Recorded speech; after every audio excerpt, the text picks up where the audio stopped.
Well,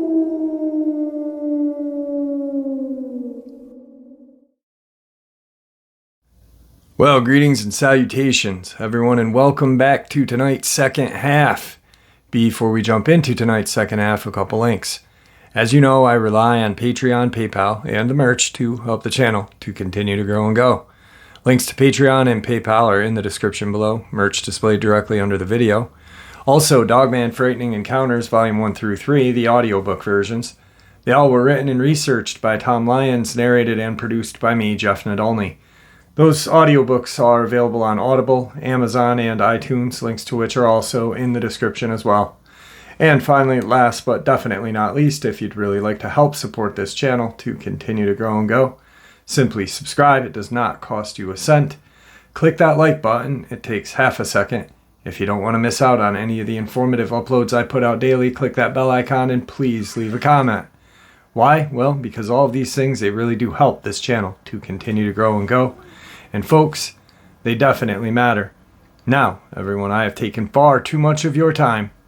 Let's jump into tonight's second half, shall we? Alright, really quick. Last night in the live stream, we talked a little bit about the passing of Scott Carpenter. For those of you who have not heard the news, Scott Carpenter tragically passed away Friday of a brain aneurysm. And I'm sure many of you have heard the news. But as of last night, not many people had. I'm sure it's probably everywhere by now.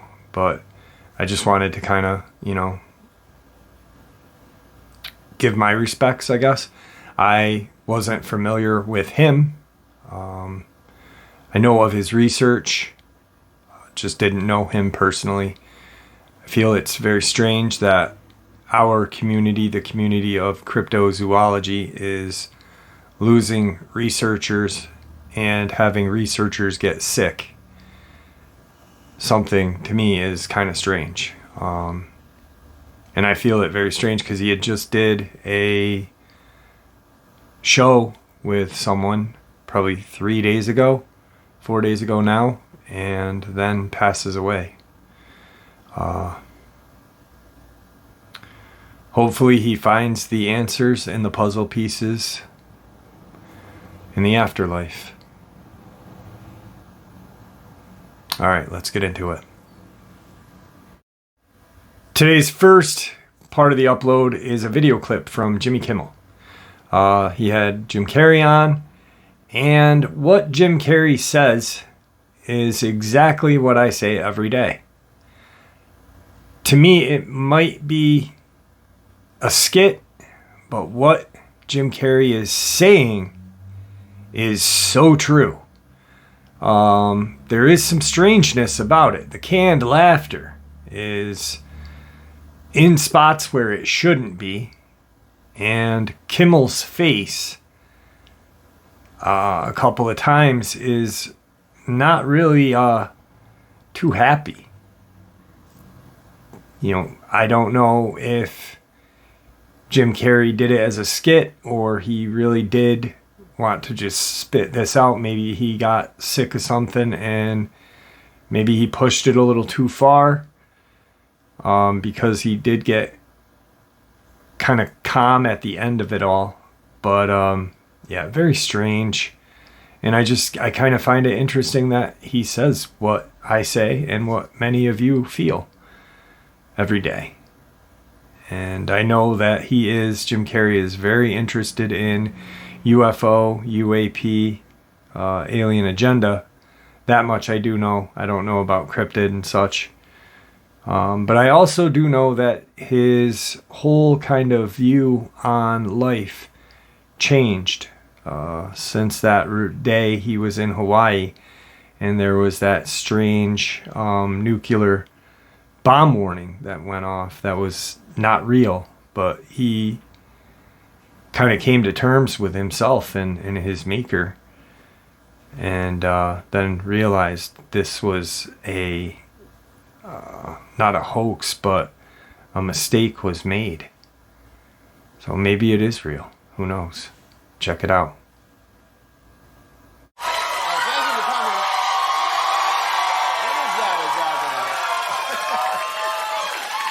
that a gang sign? Have you, Oh, like you don't know what it is.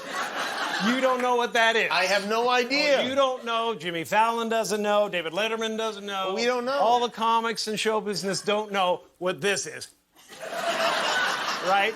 Yeah. What is it? Come on, Jimmy. Seriously, the time is up. People are hip to this kind of stuff. I'm here tonight to blow the lid off it, to be the whistleblower. I'm sick and tired of the secrets and the lies. It is the secret symbol of the Illuminati, and you're a part of it, and it is the all-mocking tongue. Oh. I like it. It's the symbol of the all-mocking tongue. And I'm sick of it. I want everybody to be in on the joke, man. You know what I mean? Like, for years now, talk show hosts, people on television, people in sitcoms have been hired by the government to throw you off the track, to distract you, to make you laugh and stuff like that, make you happy and docile so you don't know what's really going on. All right, folks, there you have it. It may be a skit, it may not be. But I just kind of found it interesting that he's saying exactly what I say and what you guys think. Maybe he got fed up with the BS from the 1%. Maybe something happened and they warned him, or who knows? I don't know if they warned him, because if they warned him, he probably wouldn't speak out about it. Maybe something just rubbed him the wrong way and he felt it necessary. Or maybe it was a skit. I don't know. But it was just kind of cool that it really does coincide with today's upload, actually. So let's get into it. Today I'd like to share with you two cases that are very baffling. I'd also like to put a couple of ideas, or however you want to word it, thoughts, questions, whatever. But I've been sitting here thinking about things. And our news media, like I've stated before, and it is 100% factual, that 80% of our news media comes from Big Pharma, Big Oil, banking, and the military-industrial complex. 80% of our news. Where's the other 20% come from? Well, if 80% comes from those four, I don't think the other 20% comes from anywhere good either. So, when the news shares with us a family of 3 and their dog was found dead in Yosemite, and then they put blame on carbon monoxide and toxic algae. How do we trust them? How are we honestly supposed to believe them? To be frank with you, I don't think that we would have known anything about the Jimtown Road incident. I think we would have known about the incidents, but I don't think we would have known about the horrifying details of those incidents if a good Samaritan hadn't found Amber. Tony Aarons was found and picked up by the police department and paramedics. Amber was brought into the hospital by a good Samaritan. Both of them were savagely ripped apart, and they want to put that on dogs. A guy who was hiking this year was found down a 300-foot embankment, tore up, and they want to put it on a bear, got behind him and pushed him. They want to put wild dogs on the case that happened in North Carolina. Hogs killed a home health nurse in Texas. How do we believe these people? How do we believe them when they'll lie to us about the smallest of things and the biggest? A couple days ago, we have our president on the news saying everything's fine in Afghanistan. As we know, it's not. The COVID vaccine works. As we know, it really doesn't, because 7 people have died in Belgium from the Lambda variant. How are we supposed to believe the government, whether it be local, state, or federal, and the media, when they can't tell us the truth? We just take them at their word. Why? Because that's what we've done for years now, hundreds of years. We take them at their word. They wouldn't lie to us. They have our best interest at heart. Well, how do we know when the news says that this family of 3 was just found dead, along with their dog, but doesn't share anything else? How do we know they weren't torn up? Do we just take them for their word? Because honestly, if you think about it, guys, please just take a moment and think about what I'm saying. If you think about how much they lie to us, we would not have known how bad the cases were in Jimtown if a Good Samaritan. To be honest, they had to cover their ass at that point. And they placed the blame on, yes, a real scumbag of a guy, but who had no involvement. And then we have, it's just like the whole thing is a fucking lie. We have people that in our media, people in our government, and people that do what I do, that I just want to bring the truth. I don't know what the truth is. I honestly don't know what the truth is. I just want to bring questions out. I want to get you guys to question just as much as I do. I want to have your guys' opinions just as much as you want mine. I want to hear your encounters. I don't want some guy telling me that I know nothing about that this is what happened. And it seems to me that there's a lot of people nowadays doing it. Self-proclaimed experts. I got 2 cases that I want to share with you that are really, really questionable. Just listen to the cases and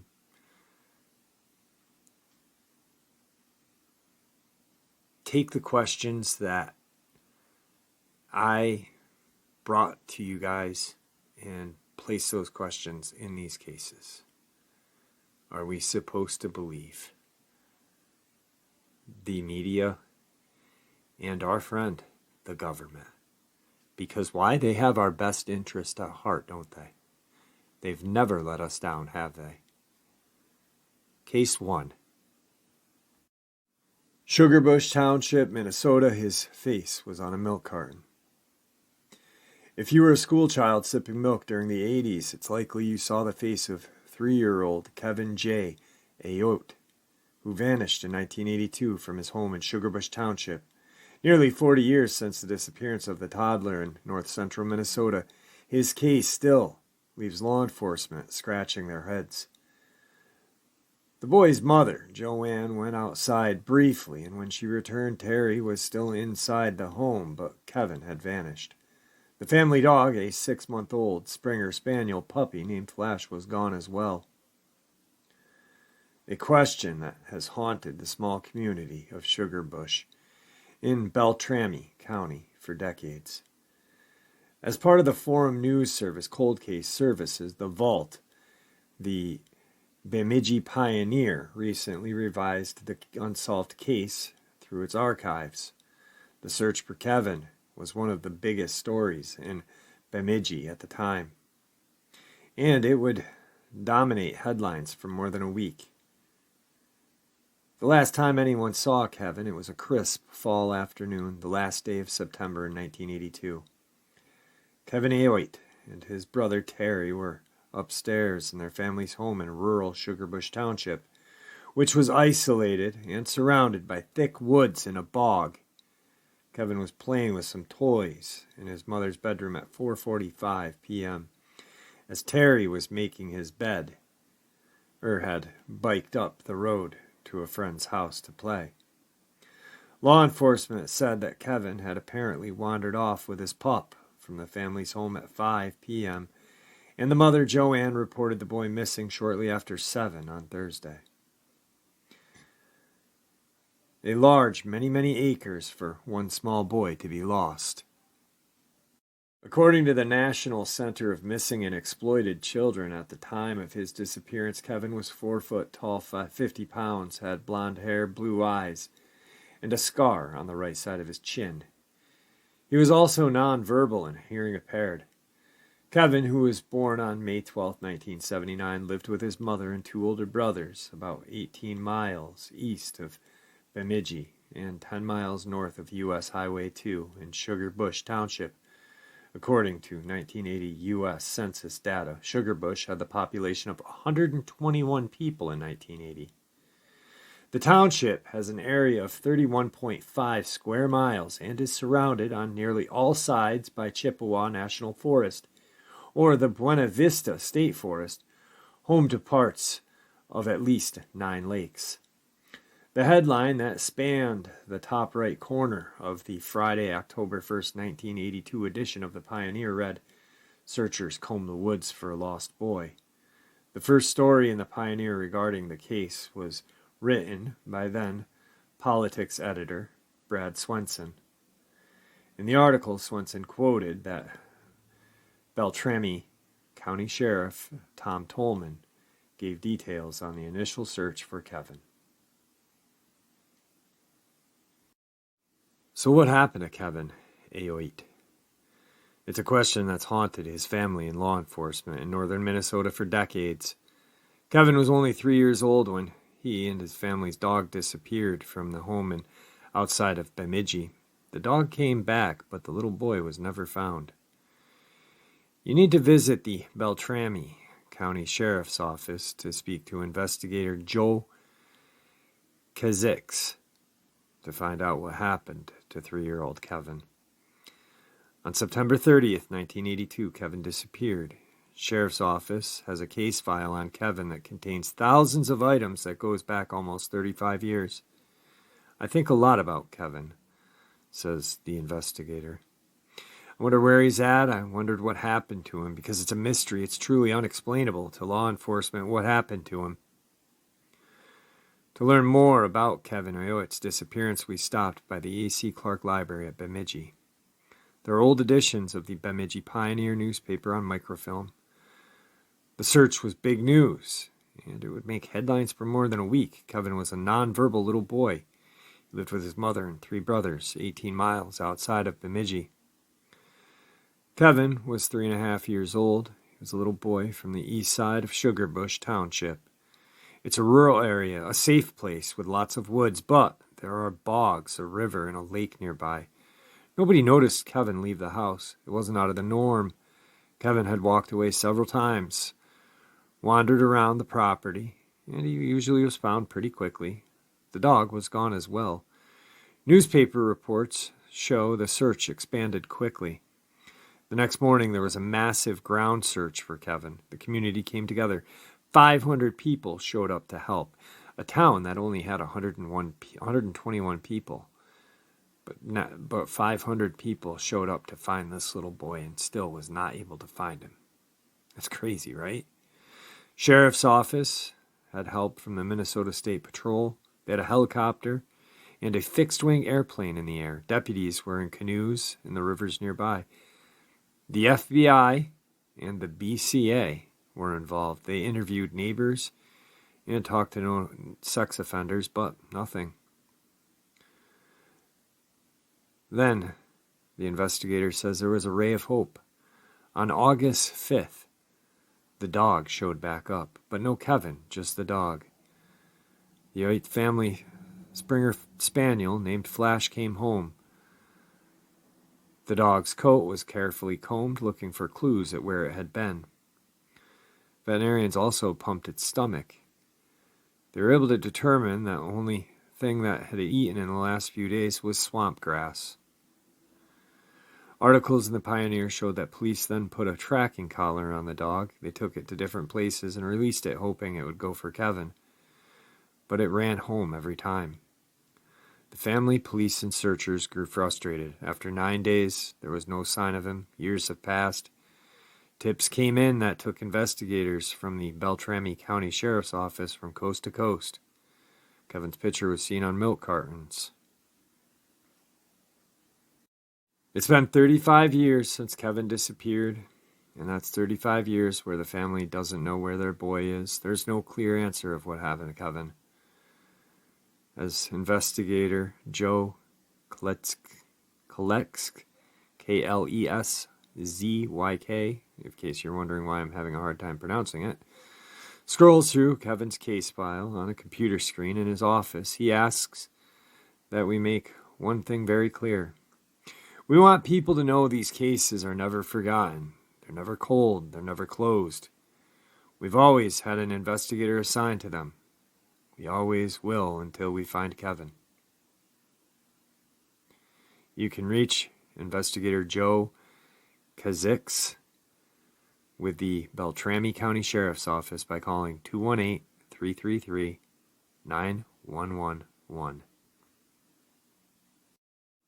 Guys, that is probably one of the most honest articles that I've ever read. They just don't know what happened. They're not making accusations. They just don't know. But if you think of where it happened and you can just imagine what's out in those woods, out in those bogs, I'm sure, they had 500 people out there, planes, helicopters. They were probably dragging the closest area with, the closest water areas.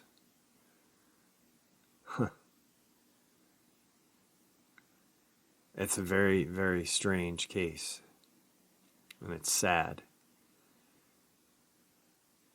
The dog came back, had been eating swamp grass. I have one conclusion that's in my head. And I'm not going to say it's Dogman or Sasquatch because it could have been one or the other. But that little boy was abducted by something other than a human. And that is my belief and theory. And then this next case is even, I don't know if there's anything more disturbing than a 3-year-old little boy, but this case is just friggin' strange. And you can almost hear the lies coming from this article. Naderer was reported missing October 13th, 2020, after he failed to arrive at a Thanksgiving dinner. His black 2016 Honda Civic was found in the Lightning Lake Deus area on E.C. Manning Provincial Park in British Columbia at the Frosty Mountain Trailhead. The case has caused plenty of controversy as friends and family believe that the search was called off too early. Even the Canadian Prime Minister became involved. Jordan's remains were finally located in Manning Park on Wednesday, July 7th, 2021, after some of his belongings were found by volunteer searchers on July 4th. The body was around 1.8 miles, or 3 kilometers away from the pack. The area had been thoroughly searched as a priority area by the search and rescue, but somehow his body had been missed during the initial SAR operation in October of 2020. The family believe that Jordan may have become disoriented in a storm that hit the area. Now, this news article is full of other stuff. And when they fill news articles up with stuff like what they're going to do in a second, makes me really believe the lies. I don't believe the lies, but makes me believe that they are lying, because why put in filler? Why not just share what the article is about? And this boy, 25 years old, missing in October of 2020, found July 4th, or July 7th, excuse me, in an area where they had been searching.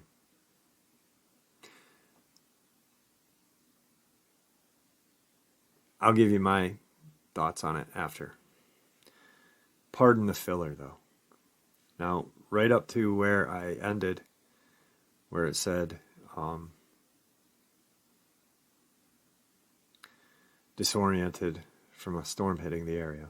Here's the rest of the article. Background to Jordan Naderer disappearance. Jordan was a Memorial University engineering alumni and recent graduate of the University of British Columbia. He was last seen leaving his downtown Vancouver apartment at Seymour and Nelson Street at 7 a.m., October 10th, 2020.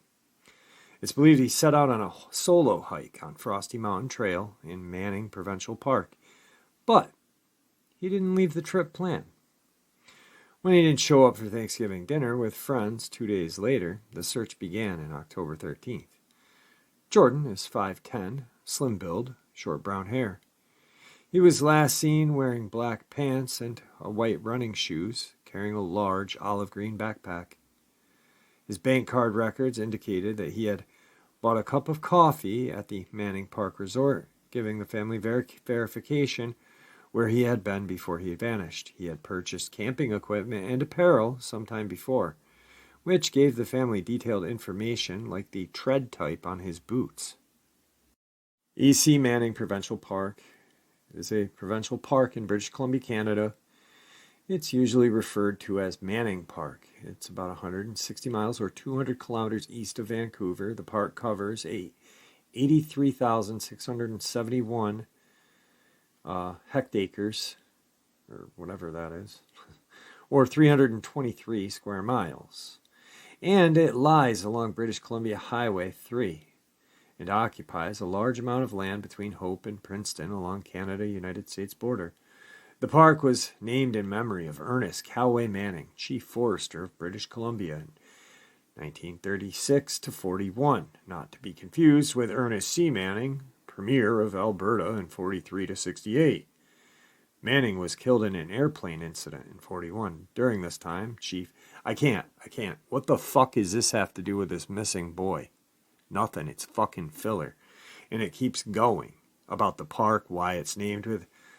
Why not say the kid, the boy, man, he's 25, so he's a boy to me because I'm 45, went on a friggin' hike, last seen leaving his house on October 13th, 2020.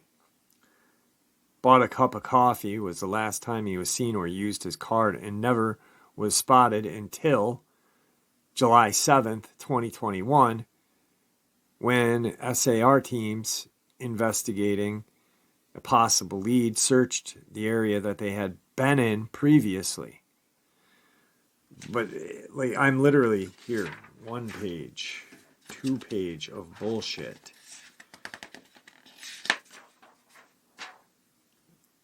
And then we get to literally it's a 4-page, I printed it out. It's a 4-page article. 4 paragraphs of it is about this poor kid and his family, you know. And that leads me to believe they're lying, because the last part that has anything to do with this is at the end of the 3rd page, going into the 4th, Jordan Naderer remains found on July 2021. Jordan's remains were finally located in Manning Park Wednesday, July 7th. 2021, after RCMP in Princeton, British Columbia, went into the park following the discovery of items by search volunteers on the 4th of July. Jordan's backpack was found just 100 meters off the trail in the area that Vancouver Police Department first identified and searched prior. The body was around 1.8 miles or 3 kilometers away from the pack. They've already shared this information in this. Why so much fillers and why so much repeating? You want to know why? It's because they don't know what happened. Well, I can tell you kind of what happened. Either a Sasquatch or a Dogman, or I don't even know, because I really am blown away by these other shit portal things that I don't know. But on this one, I'm thinking Dogman, Sasquatch, just like the little boy prior. But they probably, or whatever it was that got this guy, probably feasted and threw back a year later, 9 months later. And then they found it. Only explanation in my eyes. And the only explanation for the absolute BS filler in the article is because they want to distract the people, the public, us, with their lies and their manipulations, guys. Lies and manipulations. That's our government. That's Canada's government. That's the United States government. That's all government. They know how to play the game. They don't give a shit about us. They care about their money and their look. They're like what they look like to the public, what they look like to their friends, keeping up with the Joneses, who's got a better Mercedes, whose house is bigger, whose kid goes to Princeton and Harvard, Yale. That's all they care about. They don't care about me, you, anybody, except themselves. That's why they put the filler in. Because it's a way of lying to us. Let's distract the people from the original case and move on. Because when the normal Joe is reading that, they're like, holy shit, I didn't know that. I didn't know this park was named after this Manning. I thought it was after this Manning. Who the fuck cares what Manning it was named after? Fucking dude's missing and dead and his family's suffering. Fucking conclusion is something killed the boy. I don't even know. Thank you. Thank you, our government and media, for caring so much about us. I feel blessed. Do you guys? I bet you do as well. Actually, I feel butthurt is what I do. I feel butthurt right now. Thank you. Thank you, media and the government, for making me feel butthurt. Because they know what's out there and they want to keep it a secret. Because it would cost tourist dollars. It would cost industry dollars. It would just cost dollars. And those dollars pay for their Mercedeses, pay for their fucking big houses, and pay for their kids to go to Princeton, Yale, Harvard. You know, freaking Chad and Karen wouldn't be able to go to Harvard if they knew about Dogman. Bigfoot. Gotta send Chad and Karen to Harvard and Yale. Shit. I don't even know. It's crazy. All I ask, guys, is to think about this. Think about it. Let's not be sheep anymore. We can't be sheep anymore. Because when we're sheep, we are prey at that point. We cannot be prey. We need to be predators. That's honestly the only way we're going to survive. We cannot believe the lies. We have to be safe. We have to be careful, but we have to be aware. And by being aware is by reading between the lines. Question everything, guys, because there's a lot more than we know that's out there. And with that being said, I hope you all enjoyed today's second half as much as I enjoyed sharing it with you. Very interesting video clip. Skit or not, I don't know. You decide. Honestly, I'm on the fence about it. He spit some truth right there. But, this whole thing is messed up. This whole government agenda really bothers me. And if you guys were at the live last night or saw the community post I posted, you'd know what I'm talking about. That very strange government van that was following me, that I made them pass me and then followed them and got their license plate. Not cool. All right, guys, you truly are the support of this channel. You guys are the base. You guys are what makes this channel special. The support, the base, the foundation of this platform. Thank you. It is appreciated. That being said, stay safe, happy, healthy, and ever vigilant. Please keep an eye on your children, your pets, your loved ones. These creatures are real. We know they are, and they're out there.